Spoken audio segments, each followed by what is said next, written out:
اعوذ باللہ من الشیطان الرجیم بسم اللہ الرحمن الرحیم الم تعلم ان اللہ علی کل شیء قدیر الم تعلم ان اللہ له ملک السماوات والارض وما لکم من دون اللہ من ولی ولا نصیر صدق اللہ العظیم۔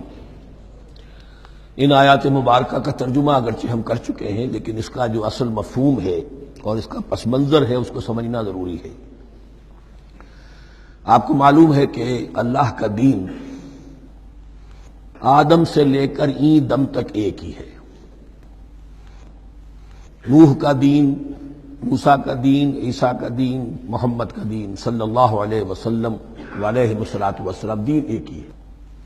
شریعتوں میں فرق رہا ہے، اور یہ فرق جو رہا ہے اس کا اصل سبب یہ ہے کہ نوع انسانی مختلف اعتبارات سے ارتقاء کی مراحل طے کر رہی تھی۔ ذہنی پختگی، شعور کی پختگی، پھر سوشل ایولیوشن، تمدنی ارتقاء، یہ مسلسل جاری تھا۔ لہذا اس ارتقاء کے جس مرحلے میں رسول آئے اسی کی مناسبت سے ان کو تعلیمات دے دی گئیں۔ ان میں وہ حصے بھی تھے کہ جو ایٹرنل ہیں، جو ہمیشہ رہیں گے، اور ایسے بھی تھے کہ جو اس زمانے کی مناسبت سے تھے۔ اب جب اگلا رسول آئے گا تو ظاہر بات ہے کہ ان میں سے کچھ چیزوں میں تغیر و تبدل ہو جائے گا، کچھ چیزیں نئی آ جائیں گی، کچھ پرانی ساقط ہو جائیں گی۔ یہ پرانی چیزوں کا ساقط ہونا یہ کہلاتا ہے ناسخ ہونا، ناسخ و منسوخ کا مسئلہ، کہ وہ حکم منسوخ ہو گیا اور اس کی جگہ پر کوئی اور حکم آ گیا ہے۔ یا تو اللہ تعالیٰ تعین کے ساتھ منسوخ فرماتے ہیں، یا یہ کہ اس شے کو سرے سے لوگوں کے ذہنوں سے زائل کر دیتے ہیں۔ اعتراض یہ کر رہے تھے یہودی کہ اگر تو یہ دین وہی ہے جو موسیٰ کا تھا تو ظاہر بات ہے کہ پھر شریعت پوری وہی ہونی چاہیے۔ اس کے اعتراض کا جواب ہے جو یہاں دیا جا رہا ہے، اور یہی مسئلہ پھر قرآن میں بھی ہے۔ قرآن کی بھی تدریج کے ساتھ شریعت کی تکمیل ہوئی ہے۔ جیسا کہ میں نے پہلے عرض کیا تھا، شریعت کا بلو پرنٹ آپ کو سورہ بقرہ میں مل جائے گا آگے چل کر، لیکن شریعت کی تکمیل ہوئی ہے سورہ مائدہ میں۔ یہ جو تقریباً 5-6 سال کا وقفہ ہے، اس میں کچھ احکام شروع میں دیے گئے، پھر ان میں رد و بدل کر کے، اور پھر آخر میں الیوم اکملت لکم دینکم واتممت علیکم نعمتی ورضیت لکم الاسلام دینا۔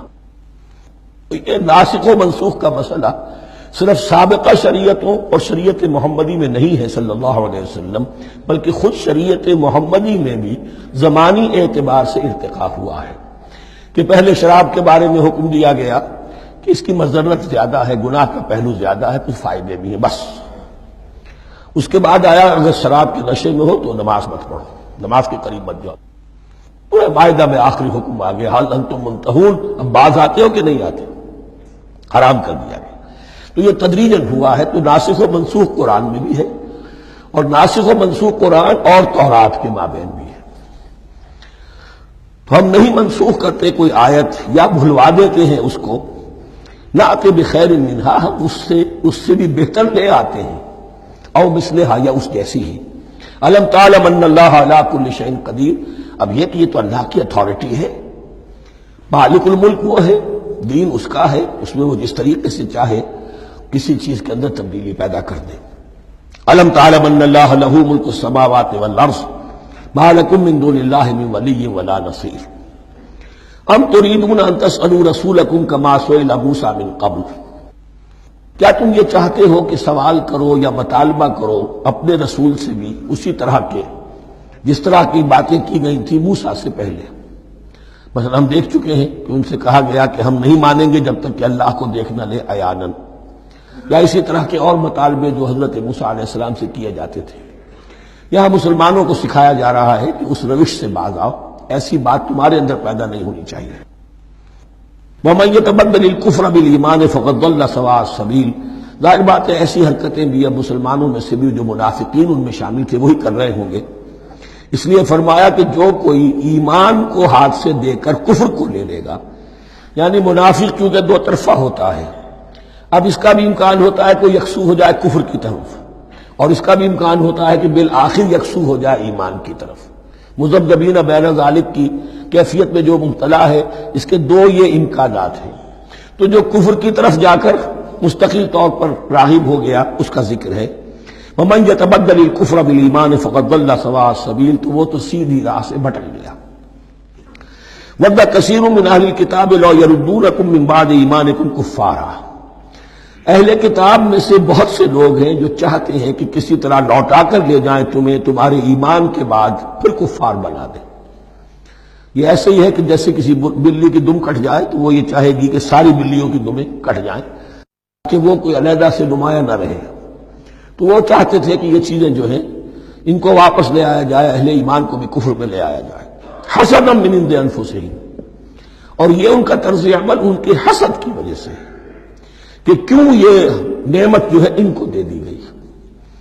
من بعد ما تبین لہم الحق، اس کے بعد کہ ان پر حق بالکل واضح ہو چکا ہے، وہ جان چکے ہیں، پہچان چکے ہیں، کسی مغالطے میں نہیں ہے، غلط فہمی میں نہیں ہے۔ فاعفوا واصفحوا، یہ بہت اہم ہے مقام۔ تو اے مسلمانوں، تم معاف کرتے رہو اور صرف نظر سے کام لو۔ اس کا اصل مطلب کیا ہے؟ ابھی تو چونکہ مدنی دور کا آغاز ہو رہا ہے، ابھی کشمکش کے اور کشاکش کے اور مقابلے کے اور تصادم کے بڑے سخت مراحل آ رہے ہیں۔ چونکہ تمہارا سب سے پہلا جو محاذ ہے وہ تو کفار مکہ کے خلاف ہے، سب سے بڑھ کر وہی آئیں گے، تم پر حملے کریں گے، جنگیں ہوں گی۔ تو فوری طور پر یہ جو آستین کے سانپ ہیں ان کو ابھی چھیڑو مت، جب تک یہ پڑے رہیں ڈورمنٹ، انہیں پڑا رہنے دو۔ ایک وقت آئے گا، یہاں یوں سمجھیے کہ یہ حکم دیا رہا ہے فی الحال انہیں چھیڑو مت، ان کے طرز عمل کے بارے میں زیادہ توجہ نہ دو، فاعفو، معاف کرتے رہو، درگزر کرتے رہو۔ اور وصفحو کہتے ہیں، صفح کہتے ہیں ایک طرف کا، یہ صفح ہے، یہ ورق ہے، صرف نظر کر لینا، دیکھا اندیکھا کر لینا، نظر انداز کر دینا، حتی یاتی اللہ بامرہ، یہاں تک کہ اللہ اپنا فیصلہ لے آئے۔ ایک وقت آئے گا کہ پھر مسلمانوں کو غلبہ آخری حاصل ہو جائے گا، اور جب جو یہ باہر کے دشمن ہیں ان سے تم نمٹ لو گے، پھر یہ کہ ان اندرونی دشمنوں کے خلاف بھی تمہیں اب آزادی دی جائے گی کہ ان کو بھی ان کے کیفر کردار تک پہنچا دو۔ ان اللہ علی کل شیء قدیر، یقیناً اللہ ہر چیز پر قادر ہے۔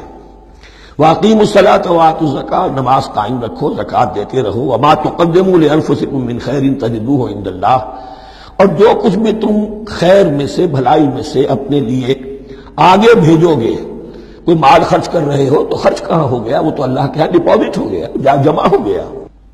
وما تقدموا لانفسکم من خیر تجدوہ عند اللہ، اسے اللہ کے پاس پاؤ گے۔ ان اللہ بما تعملون بصیر، یقیناً جو کچھ تم کر رہے ہو اللہ اسے دیکھ رہا ہے۔ صدق اللہ العظیم۔